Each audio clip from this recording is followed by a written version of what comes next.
How's everybody doing today? Today is September 20th of 2022, and we are going to do SEEtwothelos thoughts on the market with a special guest, Derrick Polder with Cross Country Mortgage. Thanks for having me. Of course.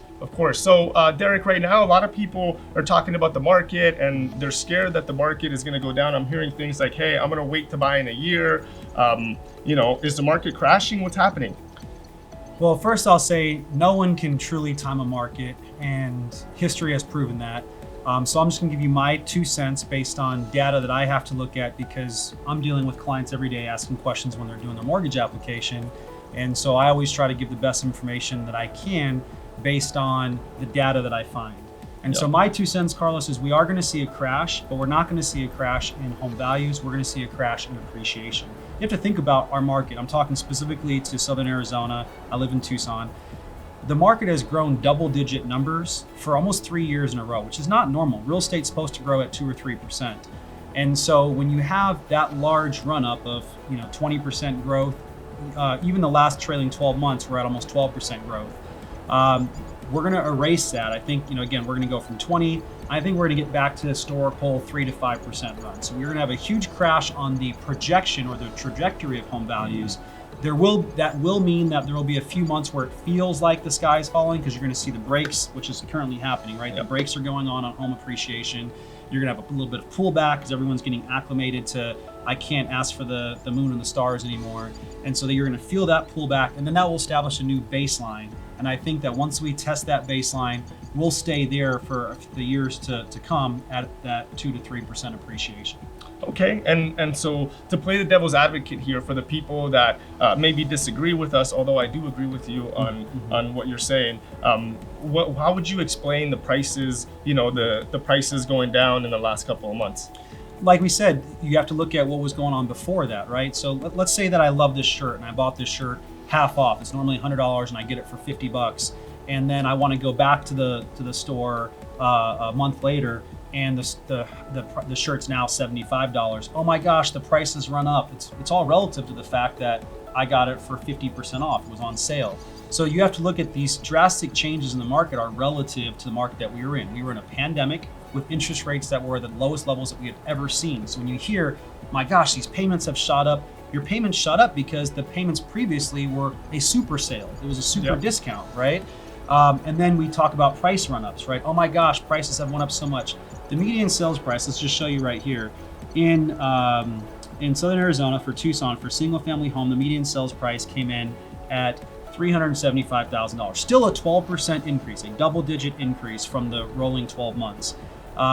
Yet, when you compare that to the national sales price for NAR, so what you would pay for a house, median house anywhere else, you're looking at 14% year-over-year growth at $413,000. So let's go back to Tucson. I can buy a median house here in Tucson for $375,000 versus most places in the U.S. I have to spend over $400,000. So I'm getting a $30,000 plus discount buying here. When you grew up here, when you've lived here your whole life, yes, home prices are up drastically from where they were before. But why is that? Because also when we were locked down in our houses these last couple of years, people discovered the great things about Tucson. It's very affordable. We have great weather. So in my corner of the world, my desk, I see people on a monthly basis coming in from the Pacific West Coast, Oregon, Washington, California, and they see what many Tucsonans are missing, that it is still a great discount, that they can still buy a house for relatively cheap compared to where they're coming from.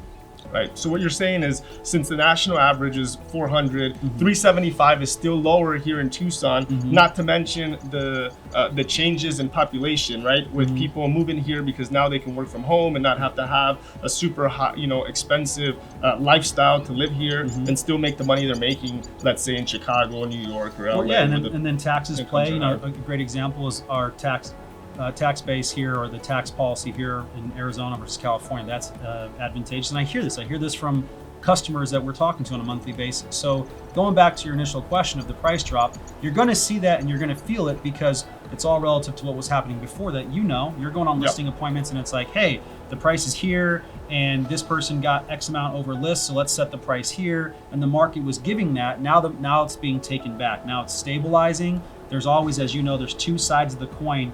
One of the things that I think is often missed is people talk about how is the market? Well, for who? Are you a buyer or are you a seller? And there's two sides of that coin. The market is shifting from being so aggressively bullish for sellers to the point where I think it's starting to go to the direction of being bullish for buyers, which is a great opportunity. So you have to ask yourself, what side of the coin are you? If you're a buyer, answer this question.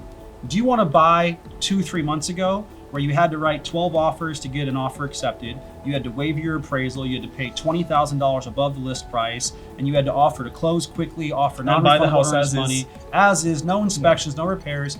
Or now where you can write less offers, get the home that you want, you can get concessions. I mean, for an average house in Tucson, it's about 40% less expensive for a buyer to buy today than it was to buy just a few months ago. And why is that? Because you take the down payment plus the closing costs for someone who's only doing 3% down, and you can get most of those closing costs or all of them covered from the seller. So when you put those two things together, on the buyer's side of the market, I think that's definitely the time to be bullish. In fact, even if we weren't going through a market correction, I've been doing this for over 15 years, and I always tell buyers that are looking at purchasing in the fourth quarter that it's a great opportunity because we have seasonality that also comes in. So this is also going to get blown out of proportion. You're going to see the correction that's come from the last few months of the huge run up. You're going to see that correction go in, and you're going to have what's happened, normal market, which happens every single year, that less people buy around the holidays. In some parts of the country, they do it because of the weather, because snow is on the ground and they don't want to purchase in the snow. In Arizona, it's just because we don't have snow, but you have Thanksgiving, you have Christmas, and so people just say, you know what, life is busy. They take a nap. Yeah, I'm gonna put the buying on the shelf, and I'll pick it up in January. And that's why I could show you year after year of data, which shows that sales volume always drops in the fourth quarter. Prices are always lower in the fourth quarter, and then it always comes running up in Q1 and Q2 because everybody comes out on their New Year's resolution in January and says, I want to buy a house. It gets competitive again. People bid, multiple bidders against a house, and that drives prices back up. Yep, that's right. Okay, well, you're making me bullish, Derrick, for sure. If I had to be negative here, I would say, well, what about this that we're looking at here, 45.4 change in homes for sale? Wouldn't this mean that we're in a trajectory downward, or how do you see this number? Yeah, and that's again why I do see that, we are going to see a huge pullback in appreciation because we're going to have so much more product to choose from. Sellers have to compete now. Sellers didn't have to compete these last few years. There was such low inventory. I think you actually have another good chart here we should show that when you look at the amount of home sales available, we just didn't have any. And so with homes coming on the market, that's a good thing for buyers. And I would argue as a whole too. So maybe a seller is not going to get the same crazy offers they would have gotten 2 months ago. But for the market to be healthy, you have to have a balance of inventory. So when people are like, oh my gosh, my house is not selling, I mean, this chart's great. Explain this to people. What are they looking at here? Yeah, so this is the months of inventory. So we saw back in 2008 when the market crashed, or 2006 when it really started, you had really high levels of inventory. Then it went down. If you change this graph and you make it 3 years, it looks a little scary because it looks like we are at highest inventory since 2020. But when you really zoom out and you see what this looks like in the long term, you can see that it's a very small thing. And one of the things that I see that I'm talking about right now is sellers having to be a little more patient. Before, we had houses sell in 4 or 5 days. Now you have to wait 30 to 60 days, which is really a normal market. That's the argument. It's relative to what, right? So that chart that you showed for 3 years shows that we're back to 2019 levels. Yeah. Well, what was 2019? It was a normal It was a good market. 2020 and 2021, imagine, Carlos, if we were in any other industry, if we were selling, go back to shirts, we were selling shirts and we did a fire sale and we offer these $100 shirts for $25. Everyone's going to come rushing in and buying it, and that's why we had this huge runoff, this low inventory, because you could put a house on the market, you could sell it right away because rates were 2.5% and 3%. So all we're seeing is the market normalize in terms of inventory, even interest rates. There's all this talk about rates are up, rates are north of 6%. You look at over the last 20-year average, last 20 years, you know what the average 30-year fixed rate was? I would say it was probably 9. An average of around 8.25% to 8.5%. So anything sub 8% is technically a discount, right? There it is right there. Look at that. Yeah, so you can see, in double-digit rates. Now, there's also the argument of home prices, right? Home prices are up. And so I agree that when you have home prices going up and interest rates going up, that can also impact affordability. And that's why I go back to if you're interested in buying a house, it starts with what you can afford. So you have to be very careful about the market being painted with a broad brush, because I just showed you how Tucson's very different from the national median sales price, and your financial circumstance can be very different from somebody else. So if you're even thinking about home ownership, it should just start with getting qualified and then finding out what's that payment for your scenario. Is it something that you can afford? Is it less than you're paying in rent? In many cases it still is. And we see every day that people are still able to get a home that is only like 30-35% of their income, and they're getting it at a 6% interest rate, which is really good relative to where they've been historically. And remember this, when you get a house, you're marrying the house, you're dating the mortgage. If rates do come back down like we saw in 2020 or 21, you're able to refinance and drop your payment even more at that point in time, and still benefit from buying a house at today's prices and having that steady, normal 2 to 3% appreciation. I love that. So what you're saying is, by me marrying the house, it means that I can actually get the house that I want. And the interest rate will always, vary, and perhaps I can get a lower interest rate down the line. Well, Fannie Mae's projecting, their forecast for next year is that we'll see rates come back down into the 4.5% range. So if that happens, if I have to pay 6.5 today for my interest rate, and Fannie Mae's right, in a year or two I can refinance and get 4.5, you're going to get the house at today's prices, and you're going to be able to drop the payment down the road with a lower rate. I still think that the houses today are going to be lower than they will be in a few years from now, because again, I do believe that we're going to see smaller, steady appreciation. We're going to go through a couple months of prices coming down to find that new baseline, and then it will hold. And why will it hold? Because we just simply do not have enough homes. If we go back, there's a lot of talk about 2008, and what we're going to see with 2008. So first thing I will show is this is Freddie Mac's forecast, and this shows that construction starts. When you look at 2008, the amount of homes that were built, look at the amount of homes built prior to that 2008 fall off, and look what we're building now. We know these numbers. We know how many people live in Tucson. We're over 1 million people population. We know there's over 100,000 people that are currently renting that would qualify to buy a house. And we know that the household formation rate between ages of 27 to 35 is 60%. And so we know how many homes we're supposed to build per year, and Tucson is building less than half of what they need to keep up with that number. So when you look at just the fact that we don't have enough inventory coming online, and then you also sprinkle in a couple other factors, like I think one of the big things is the fire sale, right? Home prices are going to come down because people are going to be in distress and they're going to sell their house immediately. I think you have some good data on that, right? You want to pull that up? Yeah. So that's what I was going to go into next. Is a lot of people are talking about foreclosures, when the foreclosure market is going to come back, so that they can get a really good deal on a house. Mm-hmm. How likely is that to happen? Well, I think you're at a great place. So Black Knight is, they're a big Wall Street owned firm. They do these reports on the market, on mortgages, on real estate, everything. And so what I like is, this trails a little bit. These are July's numbers. But if you notice, foreclosure starts are actually down 25%. There's a slight uptick in delinquency, so 5 basis point increase in delinquency rate. But let's go down and see relative to what.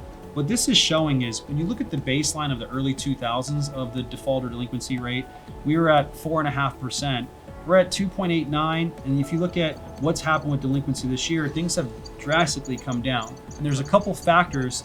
If you are in trouble, what's very different about today's market from 2008's market is you have to look at the amount of equity that's actually in your home.